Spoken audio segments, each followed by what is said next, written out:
Good afternoon, distinguished delegates and participants, or good evening to those of you who are joining us online. Welcome to this parallel session on green recovery. My name is Paula Padrino, and I'm a project coordinator at the United Nations Environment Programme, and it is my pleasure to be moderating today's event. I wish to thank the speakers who are joining us today. I am very glad to see that so many of us managed to come in person here in Bali. I hope that we get to travel more often as we did in the pre-COVID world, meet each other, and also get to meet our stakeholders more often. The theme of this World Reconstruction Conference is Reconstruction: A Sustainable Future, Building Resilience Through Recovery in a COVID-19 Transformed World. I mean, COVID-19 has really impacted and shaped every aspect and sphere of human life, and clearly the environment was no different. In my view, there are several lessons that we can learn from these past 2 years, and we should take them into account if we want to influence the post-COVID world. For instance, we have seen how COVID-19, through the COVID-19, we have seen how when we get close to the wild, sometimes, for instance, zoonotic diseases are on the increase. So we need to be very careful because then more pandemics can arise in the future. Also, we have seen that in the first days after the lockdowns, animals were wandering around in urban areas. This means that nature is actually ready to take over, and if we want, or if we actually decrease the footprints of our activities, nature can actually come back to these scenarios. We saw that the environmental agenda took a backseat when COVID-19 affected our economies. I mean, this is the case whenever there's an economic crisis back in 2008, etc. Priorities change drastically, and the environmental protection is always a loser. So we as environmentalists, we must make sure that we hold our turf and we keep the environment as part of the agenda of governments. On a more hopeful note, we did realize that individuals, communities, states were actually willing to make sacrifices once they realized that we were facing an existential threat, which is COVID. However, when it comes to climate change, it seems that the message is not really that impactful. I think one of the lessons that we gather from COVID is that if we get the communication right, that climate change is an issue, then it is proven that states and communities can change their attitudes and their habits and the way we work. In today's session, we will be exploring how recovery efforts can be made more green. Disaster can cause massive disruptions, and then billions of dollars will be plugged into the recovery. Today, we will hear about case studies from India and Nepal, and I'm happy to say that UNEP worked very closely with both governments and tried to support them. Nepal had a massive earthquake back in 2015, and one of the regions of India in Kerala, they struggled with one of the biggest floods in modern history in 2018. So today we will hear their stories, what were their challenges, and how did they mainstream environment into the government planning. We also have the Deputy Director of UNU who will present on the work of UNU and UNEP and nature-based solutions and the importance of those. While mainstreaming environment is important, I would like to go one step further and say that not only build back greener, it's of key importance, but also we should just build greener from the first place. We don't need a disaster to actually be thinking about how we build. And that's one of the messages that I want to put across. So today, I look forward to the discussions and hear from our fellow panelists. And I would like to very briefly present each of them before I pass the floor and start the presentation. So to my left, we have the Christian, who will be speaking lastly. And he joins us from UNDP, and we will be presenting the ebook on green infrastructure on the go. And Christian, you're more than welcome to participate in the Q&A, and we will gladly hear what you have to bring to the table as well. Next, we have Dr. Shankar. He's an architect and CEO of Habitat Technology Group. Habitat Technology Group is the largest NGO in the shelter sector in India, with a strong commitment to sustainable building solutions. Habitat has built over 100,000 sustainable buildings in India and all across the globe. He has over 30 years of experience across the world in disaster mitigation, rehabilitation, and resettlement projects. He's also the Padma Shri recipient, which is one of the highest civilian awards in India. Next, our next speaker who is joining us in person, we have Sita Savasri, and she is the Deputy Director of UNU, Institute of Environment and Human Security. So Sita is also the head of UNU EHS, Academic Section Environmental Vulnerability and Ecosystem Services. Sita's research focuses on socio-ecological risk assessment, ecosystem-based disaster risk reduction, and ecosystem-based adaptation, with a focus on low-lying coastal areas such as river deltas. And last but not least, we have a speaker joining remotely. I don't know if we can perhaps see them on the screen. Otherwise, I can just present her. We have Dr. Sumitra Amatia, who is joining online. She has a PhD in architecture and has extensive career in the field of engineering, environmental, and planning. She has been called, and I quote, the waste management queen. And she has been working in disaster management policy in Nepal, in the Nepal government. In addition to that, unfortunately, we couldn't have in person the Minister of Finance of Kerala. However, he kindly provided us with a video recording of 5 minutes, and he will share his experience on the Kerala floods back in India. So with this, I'd like to pass the floor to our first speaker, Dr. Shankar, who will be presenting over the next 7 minutes. Thank you very much for the opportunity. I had the privilege of listening to the keynote speaker in the inaugural session, where he was actually talking about a journey between the inputs and the outcome. He was actually trying to stress the point that more than the inputs, we talk endlessly about the inputs, but the outcomes are much more critical. That mention actually brought me to a small poem written by an unknown Greek poet called Kabafi, who was actually talking about a journey to Ithaca. Ithaca, as you know, is a dreamland. And this whole journey, he actually urges a small boy who was about to undertake the journey, and he was wishing him well. The wish was, let the journey be long. Let the journey be long. Here also, when you are talking about recovery path, we are actually talking about a journey, the lessons that you have learned during earlier floods, landslides, earthquakes, etc., to the pandemic times that is still raging the world. So have we learned critical things is the question before us. And I come from I'm not going to talk about international perspective, I'm going to be very region specific. And I come from a small state called Kerala in India. And Kerala, as you know, first disaster that struck Kerala was in 2018. Tsunami struck, but in a very, very small way related to, when you compare it to other places. It struck Kerala only in a very small part, and the calamities was not that much, but we were not prepared. 2018, suddenly there was a cloud burst and we were actually ravaged. The whole state was ravaged. And why did it happen in Kerala? Why we are talking about so many deaths, so many houses damaged, and why did it happen? Kerala, as you know, has a very different, unique settlement pattern. Probably the most unique settlement pattern in the world. We don't have big cities. We don't have villages even. Kerala, from end to end, is a string of small towns. The density of population is the highest in India, probably one of the highest in the world. The land, we have midlands, we have mountains, and a very long coastal line, 700 kilometers of coastal line. And how did these floods affect us?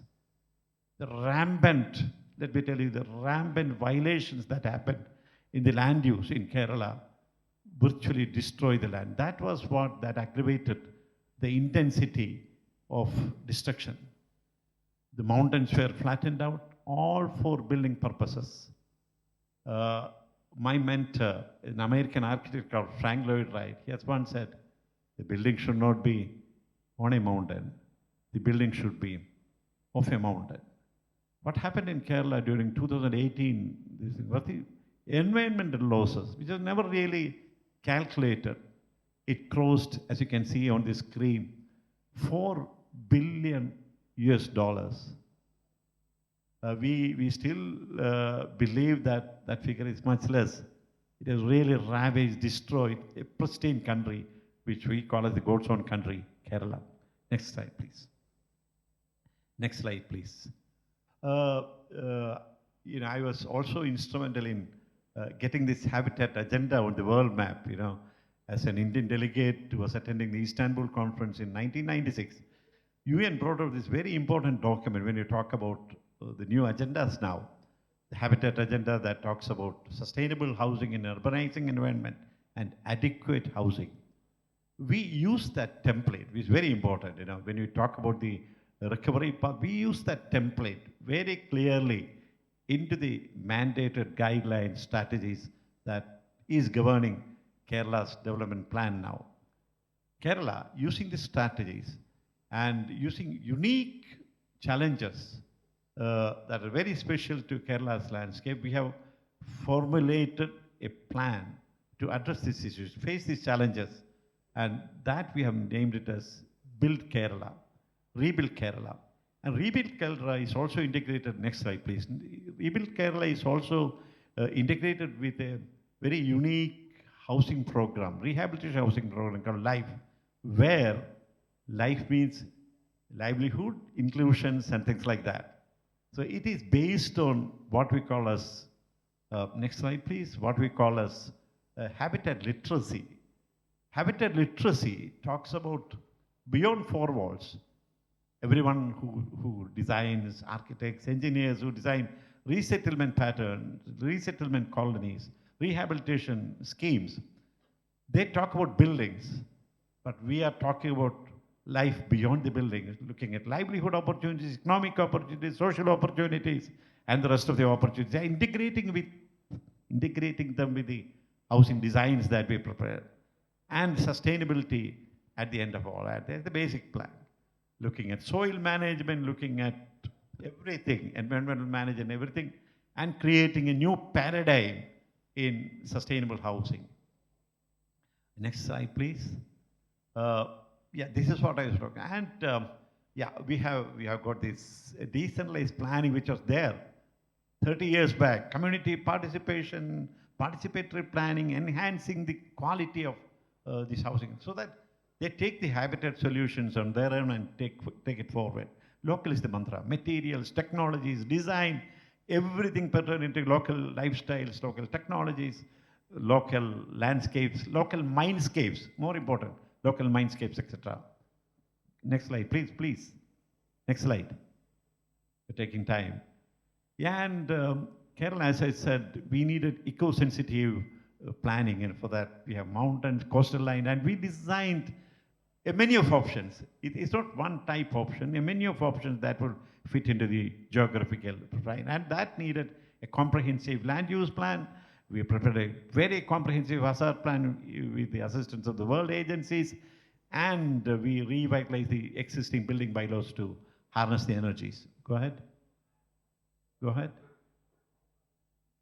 Please go ahead.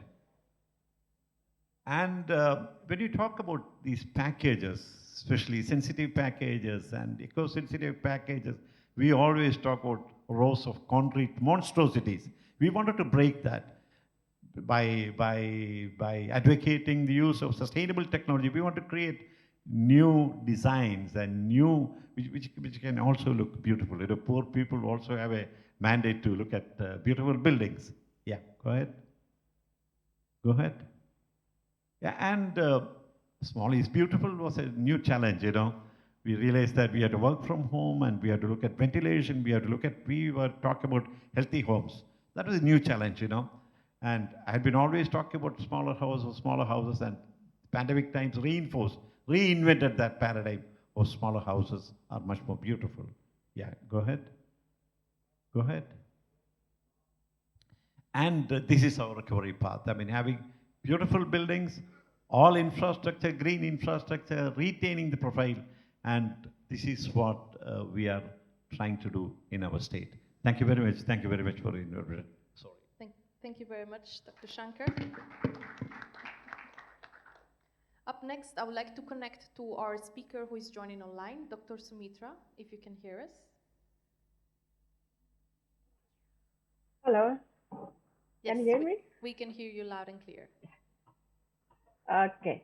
A slide is with you, right? Or I can.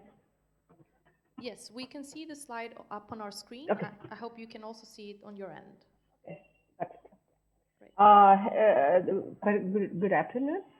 Greeting from the Nepal. I am so happy to be the part of this conference, even though remotely.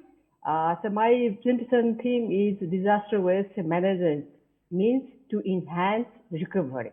So next. So the Nepal state of the state and trend of the disaster in Nepal. I think Nepal is one of the top 20 list of the most vulnerable place in the world, and it's ranked the fourth in the climate change and the 11th in the earthquake. So we faced huge earthquake in 2015, and we faced about the 7.8 Richter scale of the earthquake, and most of the people, about the 30,000 people injured, and 19,000 people lost their lives, and 9 million of the building being destroyed partially or fully. So in the case of the waste being generated during these 2 days earthquake in 2015, about the 10 million tons of the waste. And in the Kathmandu Valley, most damaged city of the Kathmandu Valley, there is 3 districts. Among these 3 districts, waste being generated about the 4 million ton of the waste. This 4 million ton of the waste means waste generated equivalent to the 11th year production of the waste at the time. So during this earthquake, 12% of the plastic waste being increased. And it's similar to the COVID-19, also one of the man-made disaster or natural disaster, whatever we say, also been one of the big challenges for the Nepal case. Next, this is the glance of the earthquake. Next. So what we learn and what we have achieved and what we faced, what kind of the challenges we faced during this earthquake.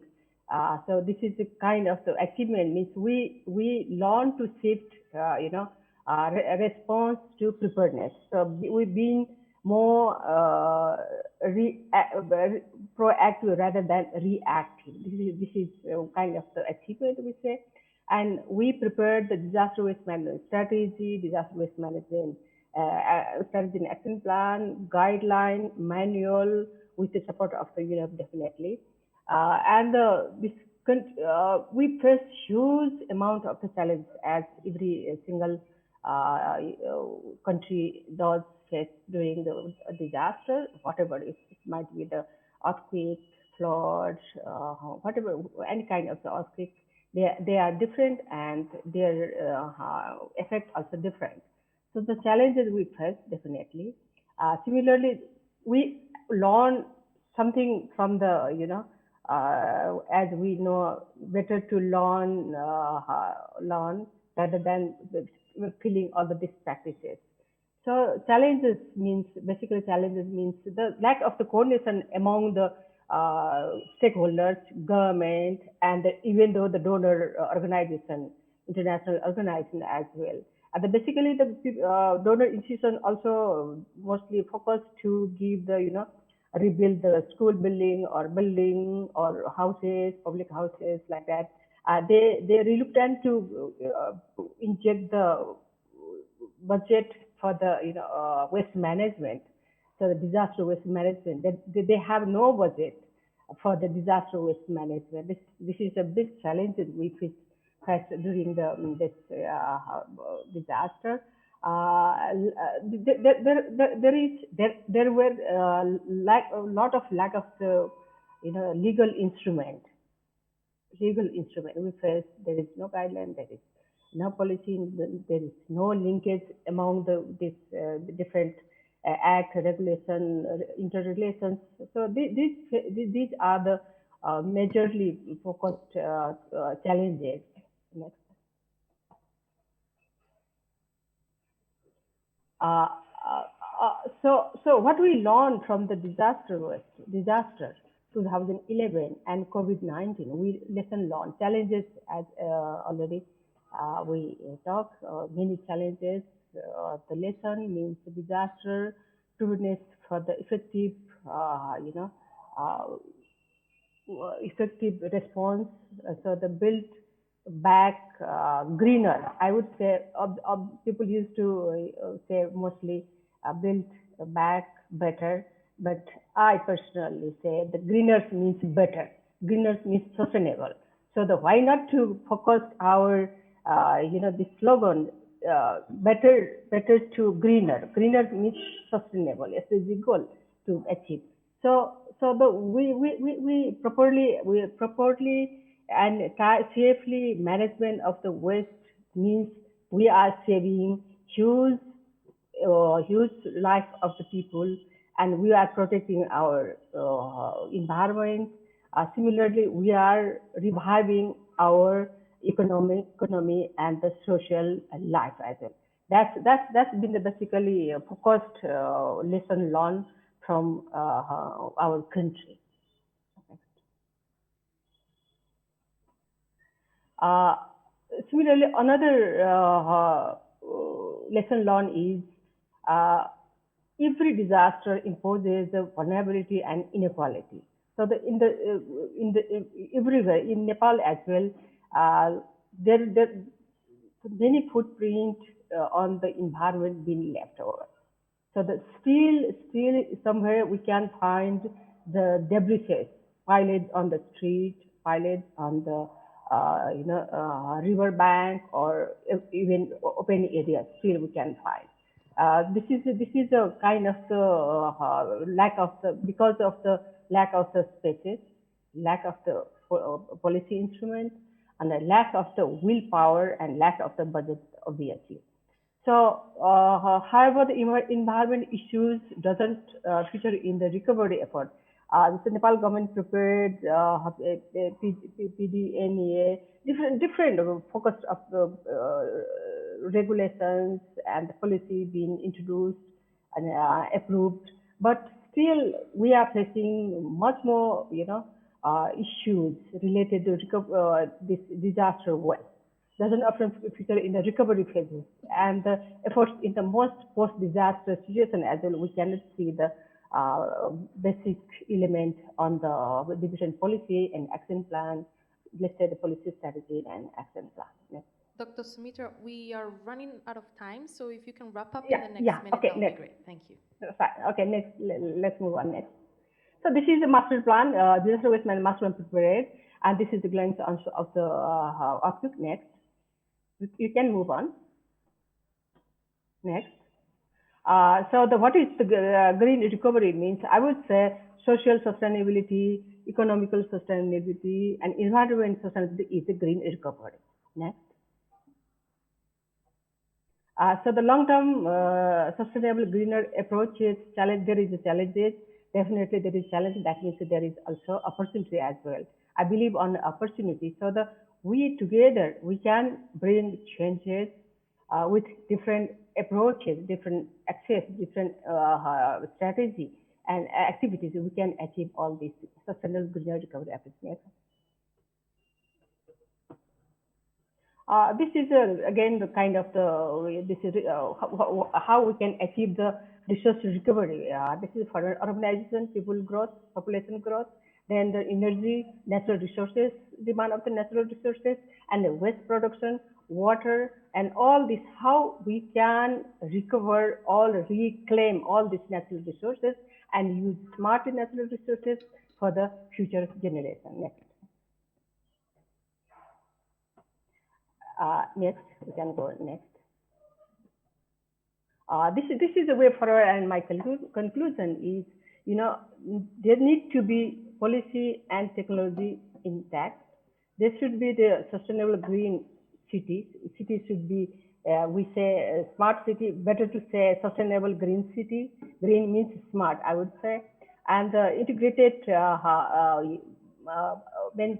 monitoring and evaluation system, all this bring together sustainable city and reconstructing the sustainable future. For the future, all this we can join togetherly. If we put all hands together, definitely we can bring changes. I think I stop on at here, and if any questions, definitely I'd be happy to respond on the question. Thank you very much, Dr. Sumitra. I would like to pass the floor now to our next speaker, Dr. Sifa Sevasri. Over to you. Thank you. Maybe I just stand up for a little change and to. So for my presentation, I would like to talk a bit about what a previous speaker said, take a long journey, and maybe also think about who to take with us for the journey if you are thinking about green recovery. So, slides.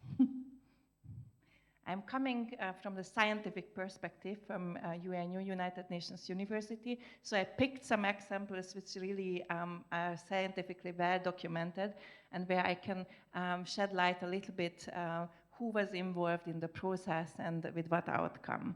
I will provide you 3 examples. The first one is well known. The second one is less so, and the third one is a new initiative which will be starting in 10-day times. Next slide. So the well-known example is the discussion about green recovery in Japan in 2011 after the tsunami and earthquake, or first earthquake and then tsunami, and that some of the communities actually decided to accompany building and strengthening of the seawalls, also with ecosystem-based disaster risk reduction measures, for example, planting Japanese camellia trees as ecological seawalls, always in combination with also engineering structures, so never alone in a way. And I looked into the scientific literature, so what we learned from the process, why did some of the communities decided to go this way, and what were important factors influencing those decisions. And one of the learnings is that for those communities which have been taking this green way of recovery, the so-called cultural ecosystem services were really important. So belonging to the place, reconstructing the traditional environment, feeling, so to say, united with nature in a way. And also if you look into the studies analyzing agencies, so who within the community took and really drive those kind of actions. So you see a lot of connection with people who really drive social cohesion and who really haven't taken interest and take responsibility for the community. So those were the people who really made that community coming to a different decision. So long journey, and at the same time, so to say, taking the right people on the board. So you need this engagement, you need this thinking differently. And one of the agencies is this cultural attachment to the landscape. Next slide. The next example I am bringing is the city of Puerto Viejo in Ecuador, which experienced in 2016 a heavy earthquake, and which cost around 600 people's life, and also really destroyed much of the city. And so the community took the decision, instead of a quick recovery process, to rethink the entire city and the envisaged way of development. The city is a multi-hazard context, so We are talking here about the earthquake, but the city is also crossed by the river Puerto Viejo. So the city also experiences flooding. And the city invested money to develop a new development plan, which also considered this multi-hazard setting. And they decided that the old arms of the Puerto Viejo River, which were actually not suitable for building high-rise buildings because of the soil conditions, that these old arms should be reconstructed to a large park, the Las Vegas park, and connected to other park systems within the city. And this was a large-scale restructuring the entire city context, a deep transformation in a way. And again, it's a different time horizon you need to take. It's a long journey, and you really need to make sure that you take on board all the stakeholders involved.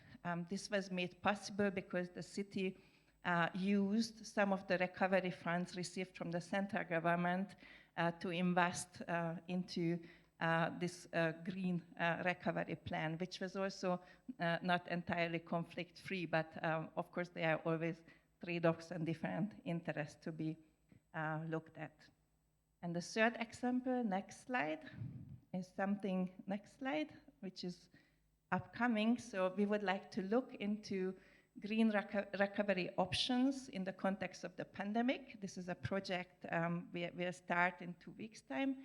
And the idea is that today we have a small and closing opportunity to look into green recovery in the context of the pandemics. There are some funds available to support communities here in our project, for example, at the coast, to recover from the impacts, from the really heavy impacts of the pandemics.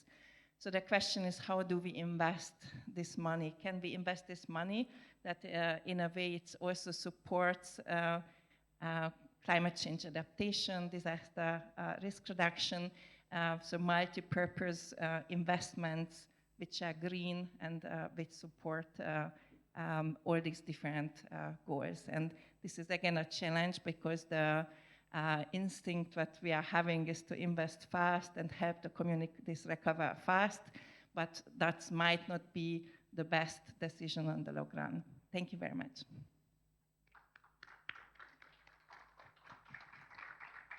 Thank you very much, Zita. If the logistics team can put up the video recording of the Minister of Finance from Kerala in India, we will hear his remarks. Thank you.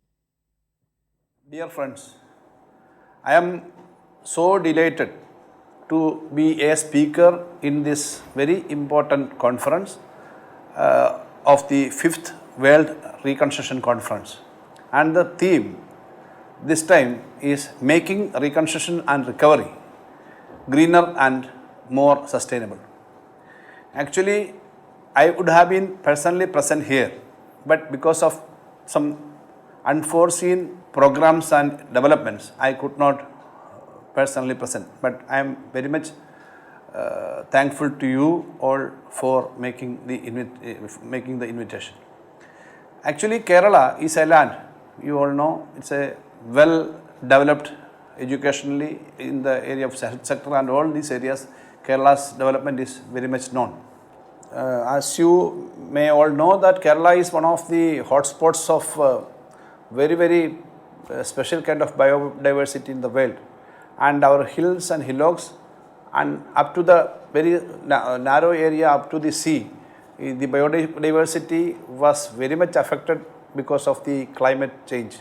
And during the last flood and other cyclone and other climate related incidents, our land is very much affecting. So we decided for a eco-restoration policy with different aspects, different points we are decided to follow in the coming days.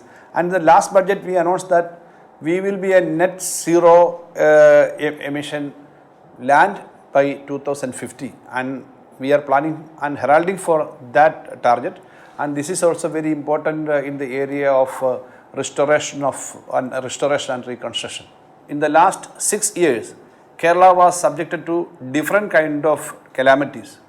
Oki, that cyclone affected Kerala and a lot of people lost their lives and livelihoods.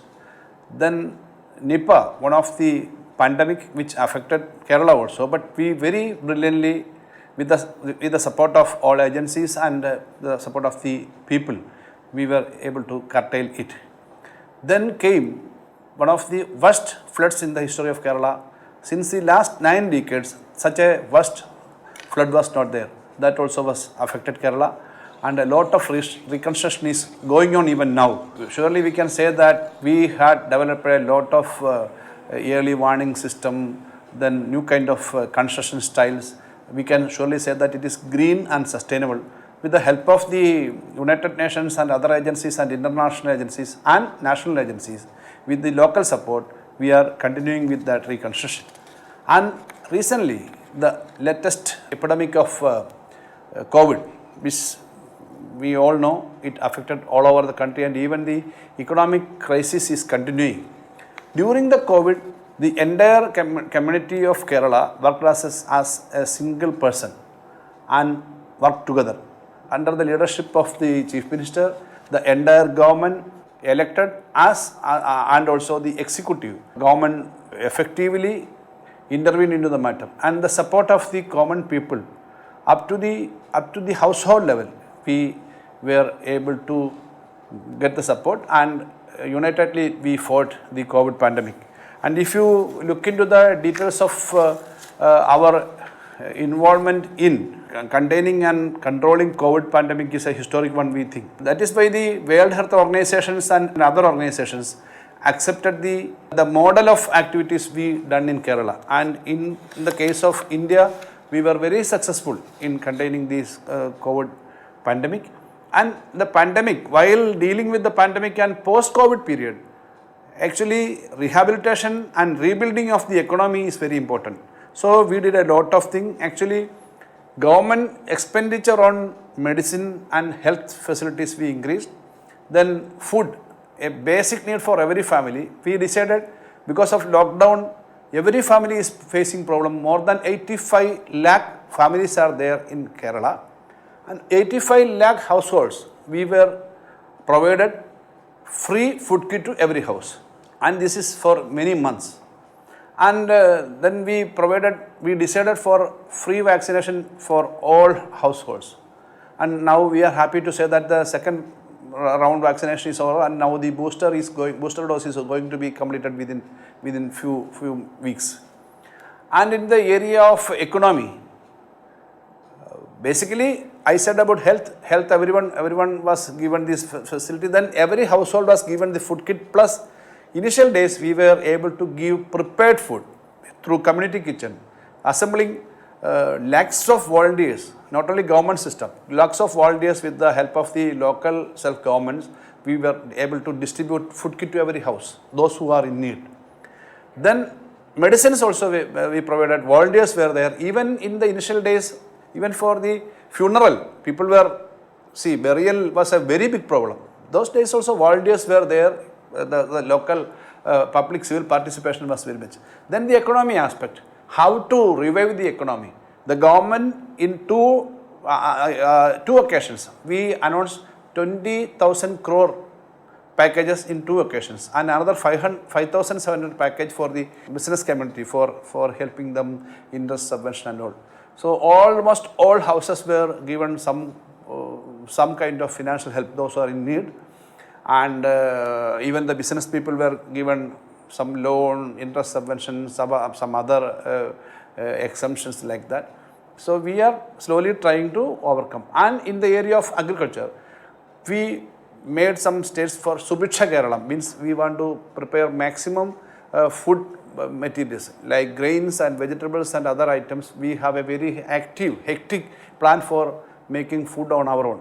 And in the area of reconstruction connected with flood also, we are continuing that I said earlier about the related to flood, self-sustainable development program is there. Like that, in the area of food production and agriculture development and industrial development, we are having some kind of program. So getting the experiences from the world over and getting the advices from agencies like UN and other agencies.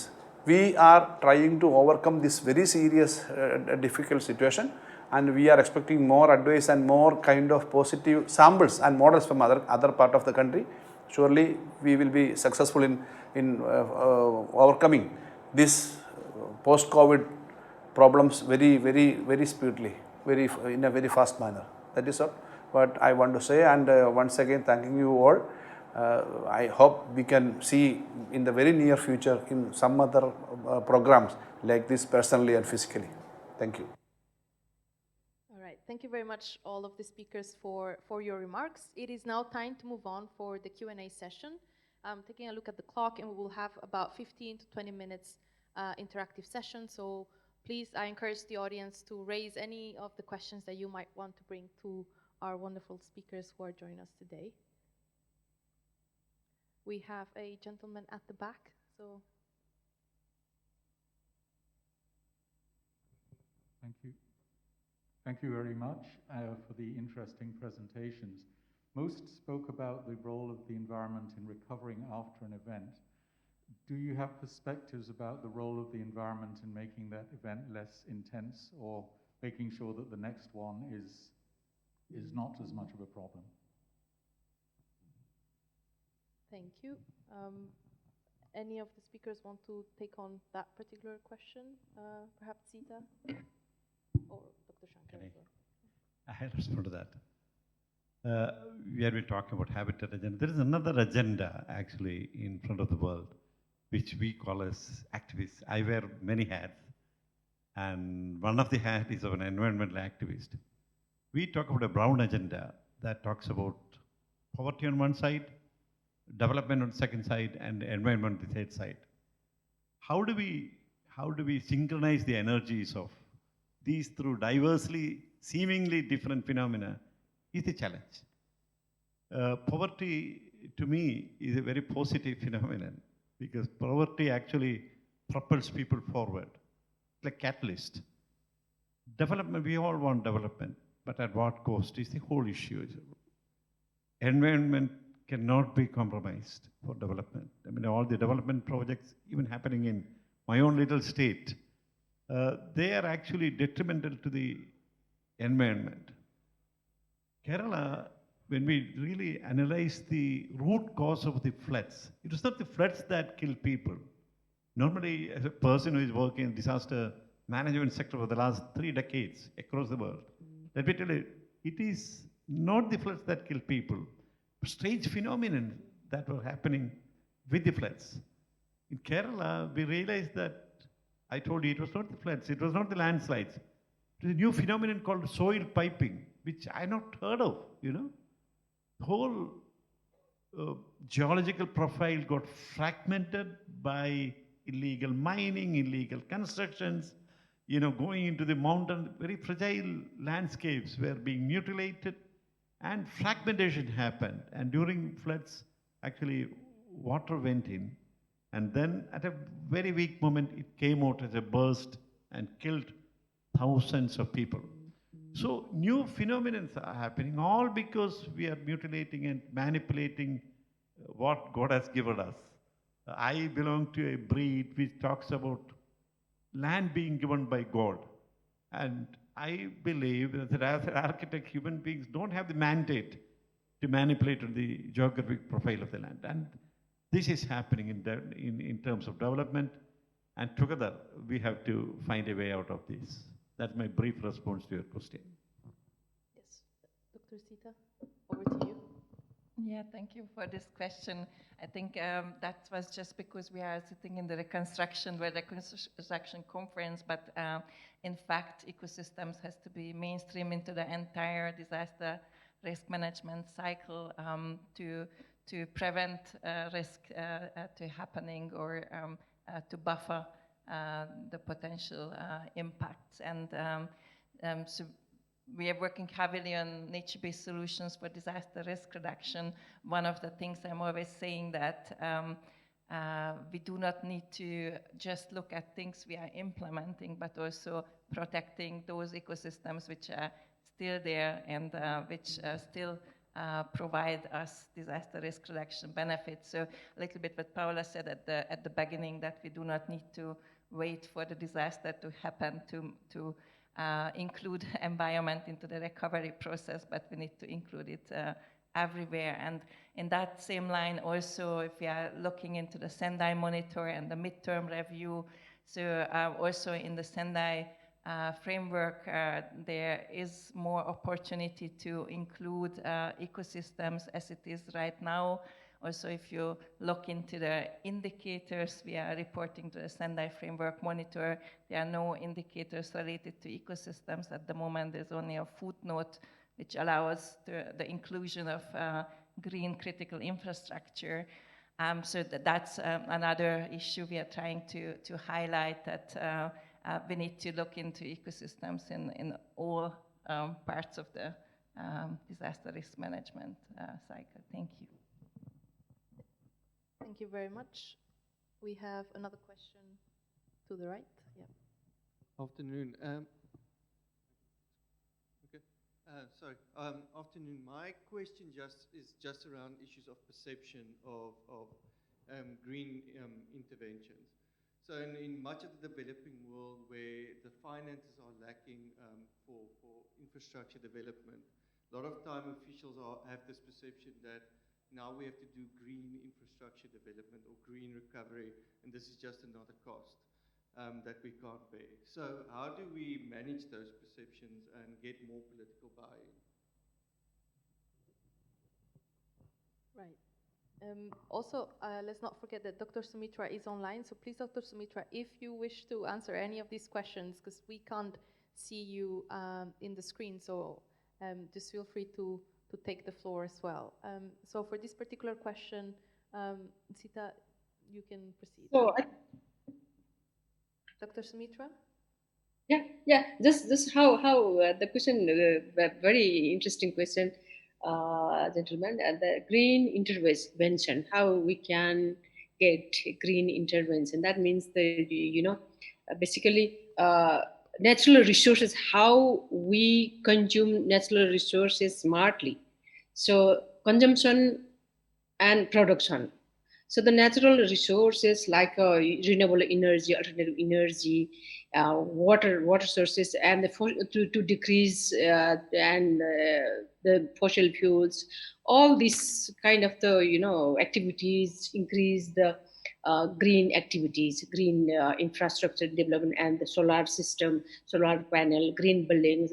One of our panelists is architect as well. So the green building, green infrastructure to promote, we have to encourage individual level, the private sector. Similarly, the policy plan implemented for the government level, and similarly international donor institution also should be more proactive for the green intervention or green building in construction, and all this green infrastructure, we say recovery and reconstruction phase means reusing all these natural resources, not just take and throw and to take and waste. This principle we should avoid. So in that case, we have to apply the 3R: reduce, reuse, recycle, and the other 2 is rethink and the reject. If that is not environment friendly product, we have to reject. We need to reject all these things.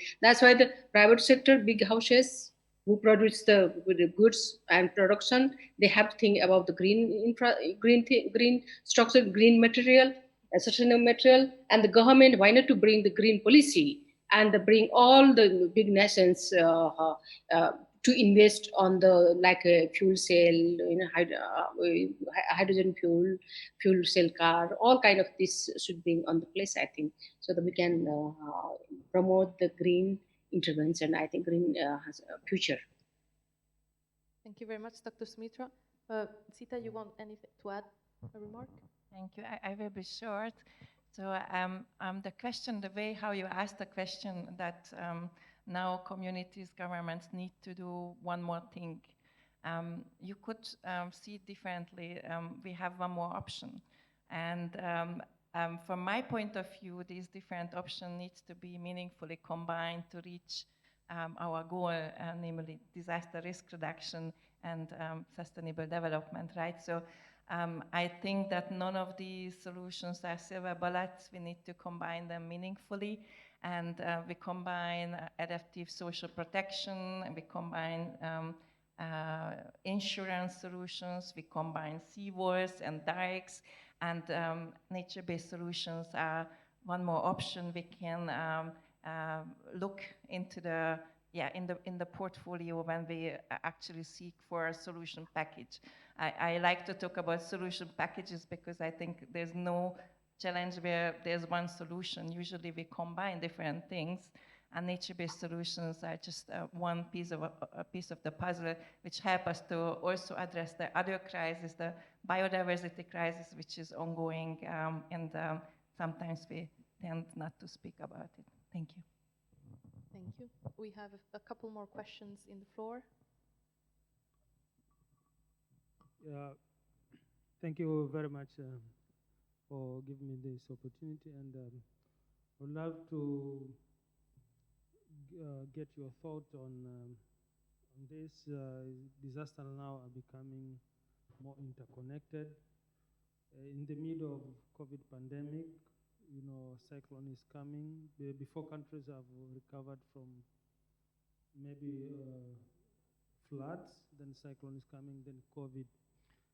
So countries has to suffer these impacts in interconnected ways before they recover from one hazard, one impact, then another one comes. So what are your thoughts on for countries or communities to recover greenly in this now scenario where hazards are increasing and they do not give space for each other, but happen maybe on the similar time? So thank you. Yeah. So perhaps how to deal with the increased frequency of hazards is a very good point, because right now there is more and more happening more often. So Dr. Shankar, I see you want to. Yeah, I mean, pandemics, disasters are going to be calendar events. It's going to come back again and again. And I feel ashamed to say that, as an architect, as engineers that make the world, we are primarily responsible for the climate change. When we say we, I mean engineers, architects who make up the built-up environment. We are primarily responsible for the climate change because the undesirable activities happening in the habitat sector, in terms of selecting the materials, in terms of selecting the technologies, in manipulating the land profile, etc., are primarily responsible for this climate change. When I say that, I say it with such conviction. I know it's a World Forum, I say it with such conviction in terms of energy usage, in terms of wood harvesting. What are we doing? I've been saying, as a third world citizen, that trees are the only answers for climate change. Trees, retaining trees. And this is a very primary the intervention that can save the world. We believe that trees can save the world. Retaining a tree can save the world. And kind of in India, what's happening is 35% of the total wood harvest that's happening in India goes for residential construction purposes. 40% of the total energy produced in India goes for pre-construction, post-construction phase in India. India is starving for energy now. Starving. We are in an extremely deficient situation now, and we are actually waiting for darker days to come. And this kind of things happening in the habitat sector, in the building sector. And unless we make some very positive, proactive interventions in realizing that this Mother Nature is so precious, that can be the thing. So it has to come from that, strategizing, analyzing the present situation, and doing things responsibly and morally right. You have to do it, in two ways. One, you have to do things morally right, and you have to do it responsibly. That's my brief response to what you said. Christian, do you want to add to this question as well? Yes, actually, just want to share my experience on working on post-disaster recovery, and at the same time, we have to deal with the COVID-19 pandemic. Because certainly COVID-19 pandemic created a different dimension of crisis. And for those who already work long time in recovery, we know for sure the recovery process normally goes linear with linear processes. But whereas for pandemic, in Indonesia, for instance, in our country, we experienced 3 waves of COVID-19 pandemic. Even starting from the beginning, the government already emphasized the recovery initiative, but the investment made at the time has to be redone again because the second wave.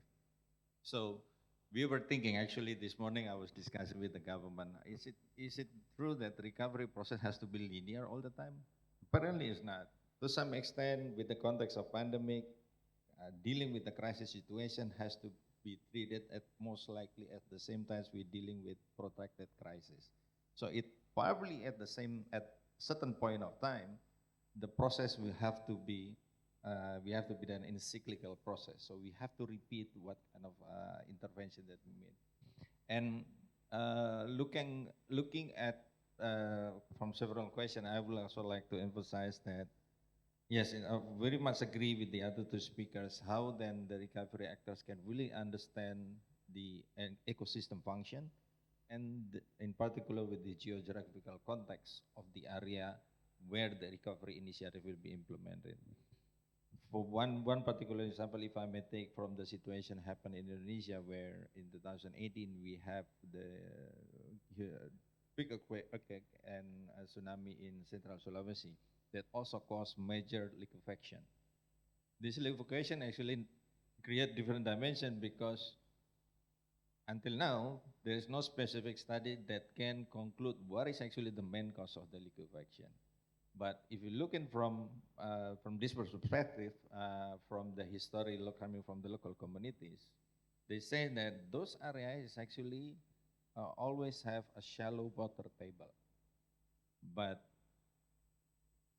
again, during the development processes, probably that was not taken into account by the development actors, and they just built the housing residential area at the time. And when the earthquake happened, I think it was 7 point something in Central Sulawesi, the earthquake created liquefaction. Why? Because, again, it's not a scientific, not based on scientific, but based on the several assumptions developed by our geologists. It could be because of the shallow water table, and when the shake happens, it creates some kind of reaction at the soil level and then create the liquefaction. So now the government decided, okay, with that consideration, those areas will not use for residential area anymore and will be used as green and for the local community. Thank you very much. I know that time is of the essence, and I know a few of you have a few questions, but unfortunately we have to move on to the last part of today's session, which is the launch of the ebook. So I'll pass the floor now to UNDP, and Mr. Christian, the floor is yours for the next 5 minutes. Thank you. Yeah. Thank you very much, Paula, and good afternoon, colleagues. It's probably not a formal launch, it's just a presentation. Why I will not say it as a launch, because this book is actually still in the development process. Just I would like to also emphasize that this is how UNDP works on the recovery to ensure that the green environmental perspective and also environmental safety measures are incorporated through our recovery processes. Next slide, please. So yes, this is the cover of the ebook, electronic book. It will be made available once we already finalize the ebooks. Currently, there are some components that we need to revise within the context of getting some level of clearance. But hopefully we can conduct formal launch from within the next couple of months. So the ebook is actually featuring two different projects, which is Petra project, or the program for earthquake and tsunami infrastructure recovery assistance in Central Sulawesi and Lombok, and the other one is Access, or project that are working on renewable energy facilities for the local community. And at this time, we would like to emphasize some of the key components that we presented in the ebooks. So the ebooks is looking at Petra Project's works on a recovery initiative, creating the resilience communities impacted by earthquake and also tsunami in 2018. Inside the ebooks, next please. Aside from the recovery initiative, of course, from UNDP point of view, we always try to apply the approach which is build back better, leaving no one behind, and inclusive methodology. So one of the key predominant emphasis from the ebooks is include the participation of women and men in reconstruction activities, and also engagement with community in planning, design, and reconstruction works itself, meaning engaging with community mobilization. And next, please. Yeah, this is just to highlight some of the components where we engage women in the construction activities. Probably just also, this is also, I'm actually an architect and I have experience of identifying, knowing that from my point of view, my personal point of view, if the women's groups engage with the construction activities, they actually can do better works than the men when doing the finishing works, because they are more neat, and then they consider all the small details, while men sometimes, yeah, I can just do it, but that's it. That's it. So it creates a different dimension. So that's why we really emphasize in engaging all of the gender groups in our reconstruction activities, and I guess it's also provide different type of lesson learned from us. Next slides. Aside from the inclusion sector, I think the project is also trying to adopt the environmental safety factors in our reconstruction work, starting from the design process. As I mentioned earlier about the liquefaction situation in Central Sulawesi, what we're trying to do at the time to understand what are the geographical changes of the land surrounding Central Sulawesi is to do geological investigation, because we need to ensure whether the soil bearing capacity at that location is strong enough to withstand 7 or 8 Richter scale earthquake, or also located within an area that, for instance, probably will affect groundwater table quality. So from the geology point of view, that's what we include in the process. And also the other part is actually also still related with the disaster management. In Indonesia, it's quite common for the local community to use asbestos material type of roofing materials. And we found that in West Lombok and also in Central Sulawesi, there's got huge abundance of asbestos laying around on the floor, at the ground. And even though we understand that handling asbestos requires a specific type of treatment, and frankly speaking, in Indonesia, we don't have that capacity yet. So what we're trying to identify at the time, okay, what we need to enforce is actually how we can clear the site from the asbestos material and clear more safer environment for the schools communities, for the local community that we use. The health facility we are going to reconstruct will not have an exposure. So we conduct certain level of treatment for the soil during the soil preparation works to cover all the asbestos materials at the under the ground level, but in area that will not affect also the water table.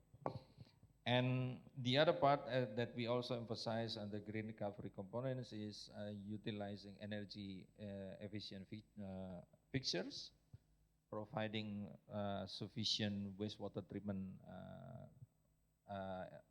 not really facilities, but utilities in every building that we are constructing, in particular for the health facilities infrastructure. And design. The design is quite important, because if you look at the, sorry, from your side, probably right hand side, the type of, the roof type. This is one of the health facilities in Lombok, West Nusa Tenggara. Why we create the roof type like that is actually to enable a natural air ventilation, and also lighting. Possible better lighting rather than use artificial lighting. So those kind of intervention probably look simple, but it does really affect the way that the facilities will be operated. And for sure, using energy efficient fixtures will save more money, save, less costly, and yeah, I think it will bring in more, let's say, safer environment for the end user of this facility. Yeah, I think that's all. Thank you for my side. Thank you very much. With this, I believe is the end of the session. I want to thank again all the speakers, Dr. Sumitra as well, who joined online, as well as all of you for your interesting remarks, and to all the participants who have joined us. Thank you very much for being present. And with this, I would like to conclude today's session because it's a bit late, and I think there's another one afterwards. So thank you very much, everyone.